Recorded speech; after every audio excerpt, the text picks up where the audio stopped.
Police మిత్రులకు మనవి చేస్తా ఉన్నా, ప్రజాస్వామ్యంలో ప్రజలకు అడిగే హక్కు ఉంటుంది, తప్పకుండా అడుగుతారు ప్రజలు. ఈ అడిగే హక్కును సోషల్ మీడియాలో బీఆర్ఎస్కు సోషల్ మీడియా వారియర్స్ ఉన్నారు, వాళ్ళు బ్రహ్మాండంగా పనిచేస్తున్నారు, ఖచ్చితంగా అడుగుతున్నారు ప్రజల తరఫున. ఇంత అన్యాయం జరుగుతుంటే చూడలేక సోషల్ మీడియాలో పనిచేసే తెలంగాణ బిడ్డలు ఇది ఏమన్యాయమే ఎట్లా అని చెప్పి ప్రభుత్వాన్ని ప్రశ్నిస్తూ ఉన్నారు, ప్రజలకు మద్దతుగా నిలబడతా ఉన్నారు. వాళ్ళ మీద కేసులు, వాళ్ళని పట్టుకపోవడు. పోలీస్ సోదరులను నేను అడుగుతా ఉన్నా, మీరెందుకు దునుకులాడుతుండే? మీకేమక్కడ వచ్చింది? మీకు ఒక్కటి చెప్తున్నా నేను,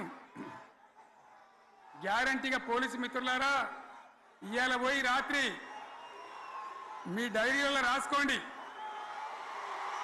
మీ డైరీలలో రాసి పెట్టుకోండి. 100కు 100% ఇలా తెలంగాణ చెలరేగిన పరిస్థితికి మళ్ళా వచ్చేది బీఆర్ఎస్ గవర్నమెంటే.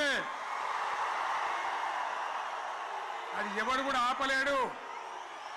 అది ఎవరి తరం కాదు, ఎవరి వశం కాదు.